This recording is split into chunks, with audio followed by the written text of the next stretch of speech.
سورہ ملک کیا ہے، اس کے پڑھنے کے کیا کیا فائدے ہیں؟ آج ہم سورہ ملک کے بارے میں آپ کو بتائیں گے۔ سورہ ملک قرآن شریف کی 67ویں سورہ ہے۔ یہ قرآن شریف کے 29ویں پارے میں موجود ہے۔ اس سورہ میں کل 30 آیتیں ہیں۔ اس سورہ میں کل شبدوں کی سنکھیا 337 تتھا کل اکشروں کی سنکھیا 1316 ہے۔ سورہ ملک مکہ میں نازل ہوئی تھی، اس لیے اس مکی سورہ بھی کہا جاتا ہے۔ سورہ ملک میں کس بات پر زور دیا گیا ہے؟ اس سورہ میں اللہ نے اس بات پر زور دیا ہے کہ کوئی بھی انسان اپنی منمانی نہیں کر سکتا، یعنی انسان اپنی اچھا دوسرے لوگوں پر تھوپ نہیں سکتا، اس سے زبردستی کام نہیں کروا سکتا، وہ صرف حکم دے سکتا ہے۔ اگر کوئی حکم نہیں مانے تو کوئی اس سے زبردستی نہیں کر سکتا۔ سورہ ملک پڑھنے کے کیا کیا فائدے ہیں؟ قیامت کے دن سورہ ملک پڑھنے سے آپ کے گناہ معاف ہو جاتے ہیں۔ ایک حدیث کے مطابق پیغمبر حضرت محمد صلی اللہ علیہ وسلم نے لوگوں سے ہر رات کو بستر پر جانے سے پہلے سورہ ملک کو پڑھنے کی نصیحت دی تھی۔ انہوں نے کہا تھا کہ ایسا کرنے سے آپ کو قبر کے عذابوں سے نجات ملے گی۔ سورہ ملک پابندی سے پڑھنے والے شخص کے لیے جنت کے دروازے کھل جاتے ہیں۔ سورہ ملک روزانہ پابندی سے پڑھنے والا شخص اللہ کی طرف سے انعام کا حقدار ہوگا۔ سورہ ملک ہمارے ایمان کی حفاظت کرتی ہے اور ہمیں صحیح راستے پر جانے کی نصیحت دیتی ہے۔ جو شخص ہر رات کو سورہ ملک پڑھ کر سوئے گا، اس کی حفاظت ایک فرشتہ کرے گا، وہ رات بھر اسے برے وسوسے سے بچائے گا۔ سورہ ملک پڑھنے والا شخص کبھی گمراہ نہیں ہوگا، اللہ اسے گمراہی سے بچائے گا۔ سورہ ملک پڑھنے سے آپ کی دعا جلد قبول ہوتی ہے۔ زندگی میں حوصلہ بڑھانے کے لیے روزانہ سورہ ملک کی تلاوت کیا کریں۔ سورہ ملک کو پڑھنے سے آپ کا دل اور دماغ شانت رہتا ہے، دماغ سے ٹینشن نکل جاتی ہے اور زندگی میں خوشحالی آ جاتی ہے۔ سورہ ملک کو کیسے یاد کیا جائے؟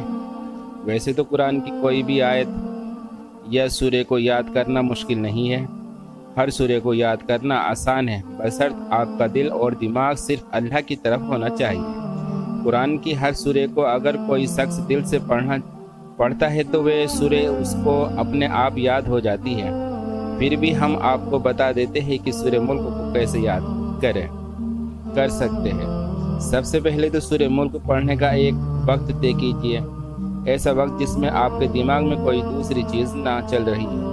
زیادہ تر ایسا وقت رات میں ہوتا ہے یا صبح جلدی کا وقت ہوتا ہے۔ پھر بھی آپ اپنی سہولیت کے حساب سے ایسا کوئی وقت نکال لیں۔ اس وقت پر روزانہ سورہ ملک کی تلاوت کریں اور اس کی ہر لائن کو دھیرے دھیرے تسلی سے پڑھیں۔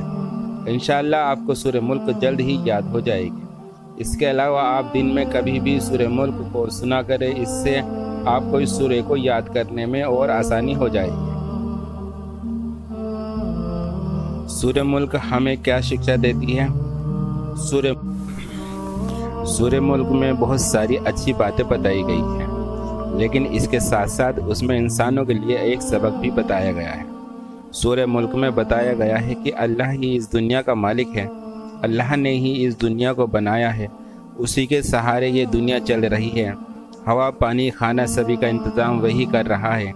اگر وہ ناراض ہو گیا تو پل بھر میں اس دنیا کو تباہ کر سکتا ہے۔ سورہ ملک انسانوں کو یہ نصیحت دیتا ہے کہ وہ اللہ کے بتائے راستے پر چلے اور غلط کاموں سے بچے، نہیں تو اس کا انجام بہت برا ہوگا۔ کل ملا کر سورہ ملک میں یہ ہدایت دی گئی ہے کہ اللہ ہی سب کا مالک ہے، انسانوں کو اس کے بتائے حکم کا پالن کرنا چاہیے، نہیں تو اللہ سب کچھ ختم کر دے گا۔ سورہ ملک میں یہ بھی بتایا گیا ہے کہ جو لوگ اچھا کام کرتے ہیں اور دنیا میں رہ کر اللہ سے ڈرتے ہیں، انہیں انعام دیا جائے گا اور اللہ پر اس کی رحمت برسے گی، اور جو برا کام کرے گا اس کو سزا بھی ملے گی۔ اللہ سورہ ملک میں ایسے لوگوں کی چیتاونی دیتا ہے جو اللہ کو نہیں مانتے اور بتوں کی پوجا کرتے ہیں، ایسے لوگ بھینکر عذاب کا شکار ہوں گے۔ آخری نصیحت، سورہ ملک پڑھ کر ہمیں یہ اندازہ تو لگ ہی جاتا ہے کہ اللہ ہی سب سے بڑا ہے، انسان اس کے سامنے کیڑے مکوڑوں کی طرح ہے۔ اللہ چٹکی میں اس دنیا کو بنا بھی سکتا ہے اور برباد بھی کر سکتا ہے۔ آج ہم دیکھتے ہیں کہ فلاں جگہ پر بھوکم آیا تو ہزاروں لاکھوں لوگ مارے گئے۔ آپ سوچ سکتے ہیں کہ پل بھر میں بڑی بڑی عمارتیں مٹی میں مل جاتی ہیں، لوگ کچھ ہی منٹوں میں دم توڑ دیتے ہیں۔ ایسی مصیبتیں کبھی بھی کہیں بھی آ سکتی ہے، اس لیے ہمیں اپنے گناہوں سے معافی مانگنی چاہیے، صرف اللہ کے بتائے راستے پر چلنا چاہیے۔ اگر ہم امیر انسانوں کو ہی سب کچھ ماننے لگیں گے تو اللہ ہم سے ناراض ہو جائے گا اور ہم اس کے عذاب کا شکار کبھی بھی ہو سکتے ہیں۔ اس لیے ہمیں صرف اللہ کی عبادت پر دھیان دینا چاہیے، اپنے گناہوں کی معافی مانگنی چاہیے۔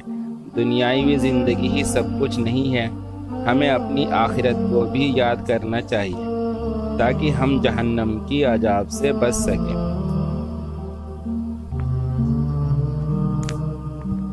اللہ ہم سب کو برائی سے بچنے کی توفیق عطا فرمائے، آمین۔